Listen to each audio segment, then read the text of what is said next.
there, ghosting ghouls. Warlock Boo here, and today I got a review for y'all. And I brought in my assistant, Thang and Thang 2, to help me out. So if you notice the camera weird, it's because, it's on a webcam, in the little corner of the screen. But what am I reviewing today? I am reviewing a board game, which you saw in screenshot already. Dice Forge! Dice Forge, a nice little board game, kind of. Now, what is Dice Forge? And how do I review these board games? First, I review them on easiness to play, easiness to assemble, difficulty of how difficult it can get overall, and age limit, and just how fun and nice the stuff is. Now, Dice Forge, I picked this up at my GameStop because apparently GameStop has board games. Now, what is Dice Forge? Dice Forge is an unusual board game. It's very much about dice, as the name suggests, with dice being one of the first words in it. It's a game where you can adjust your dice and change it to increase your chance of winning. Now, just one quick second while I pull the thing off. I need two hands. There we go. Sorry about that. I need two hands to pull the thing off. What you get in Dice Forge is a nice little instruction and rule storage setup. There's actually importance to how it's stored, trust me. Nice little thing that comes with little information and how things work. A nice little cheat sheet, basically. And this is how Dice Forge looks. Dice Forge is quite unusual. I've had games that have spots for stuff, but Dice Forge is very unusual. It has a spot for everything. Everything has its spot and a spot for everything. See? Nice. You got your light dice on this side, your dark dice on this side, character sheets, character figures, extras, other extra cards, little enemy cards. Everything has its own spot. And it is quite a nice little thing. Now, how does this game work? What it is it's a game up to 4 players. As you can see, 4 little slots. Each character chooses a color. Got your nice little colors. Each color has a hero on it. Each hero is basically the same. Just different character on it. So it depends on what you want. And each character gets one of these. A little figurine. They're actually really nice. They're not plastic. They seem to be made out of wood, I think. They're nice and light, but they're nice and sturdy too, and I do like that in a game. I like sturdy pieces that aren't going to break. Sometimes plastic will just snap or break, so it's nice to see this nice simple design. It's not going to break, see? And every character gets one light dice. You can tell because it has lighter corners than the rest. Different things on it. Or that's a dark dice, sorry, I made my mistake there. And one light dice, different styles. Now, what you'll notice right off is these dice look different. They look strange. These faces actually can come off. They come off, you actually use another face to pry them off, and what I mean by that is something that is very critical in this game. This is our temple. What do I mean by temple? Because this doesn't look important. Well, inside, sorry with the extreme close-ups, it's very hard to do this. Just 1 minute, I got to, no, I got it, I got you. Come on out. You get this. It's inside. These are other dice faces. As you play, you can pay gold to get new dice faces to enhance your chances of winning or getting what you want. And you can actually change them out on these dice, which is a nice little difference. I've not seen a game like this before, but of course I'm still getting newer into these board game setups, but it is quite an interesting thing. Only problem is it's messy. It's hard to keep everything nice together. That's why they got so many slots for everything. See, everything has its spot. This is actually how it should look, so if you ever mix stuff up, you can figure out how it should go, or change it with how you want it to change. Now, your goal in this game is to get the most glory out of anyone. So you could be going, well, why wouldn't I just get these glory dice sets right here? Well, quite simple, because there's more than one way to get glory. It's not just from dice rolls. You see, got this nice little board over here. This board hooks to the side of here. All characters would start right here with their respective color, and you got cards scattered all around the board. See, actually, one really cool thing about this. See, you got these cards, nice little monsters. And every card has a spot, and they actually look like they connect into the board. I like that. They got the design that just fits perfectly with their spot. Some cards have effects, but all cards gain you glory. So you want to try and gain this. And how do you use these cards?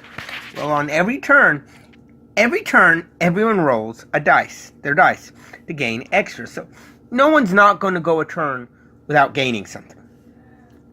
But whoever's main turn it is, they can choose either to use some of their gold to buy one of these nice little figures that I accidentally just screwed up.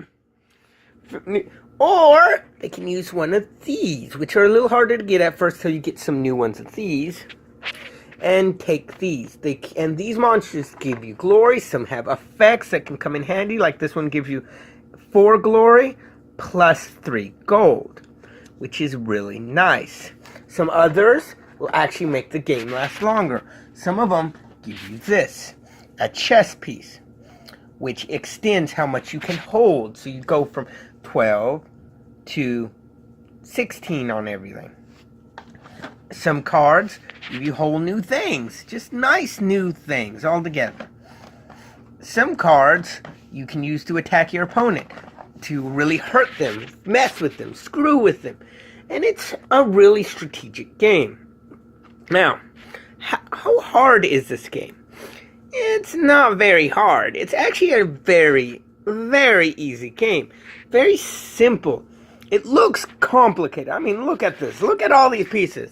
But really, all you need to do is stick these in the right spot, pick the right color, make sure everyone has one of each dice, and the colors, whatever color they are, one of these little markers.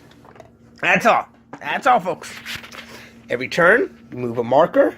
Say, I know I'm not grabbing the, oh, I am grabbing. Say, you gain 3 gold. Take the little marker, mark it on 3 gold. You got 3 gold. Get 2 more, move it up 2. It's easy. Get 5 pieces, move it. I mean, it's an easy way to keep track. It's an easy way to keep track of total points when this comes in. This part right here is a little more annoying. So you go up 10, then you get a 10 there, and then you'd move up 20. You know, stuff like that. It's not hard. It's not complex. It's very easy to do. I like that it's easy to keep track and I don't have to write anything down. I suck at writing things down. And then if you're going to take a card here, you move the piece there. It's fairly simple. My 5-year-old understands this game. She gets bored of this game, but she understands it, and that is quite a nice thing. Now, what age group would I say should play this? Like I said, my 5-year-old understands the game. Doesn't mean she likes the game. She gets very bored of this. At first she likes it, but she starts to get bored because it is a slower paced game. You got to think out your moves, move things, think how it's going to go. But my 8-year-old, on the other hand, he loves this game. It is his favorite as of now. And he just has so much fun playing it. So, while it says on the side 10 and up, I would say 8 would work perfectly. That's my own personal opinion. Maybe 7. As I said, a 5-year-old can understand it, but it is boring, not enough moving to him. The game does take some time to play. Because, you know, as I said, it takes some time to set up. It takes some time to move around the pieces. It takes some time to play.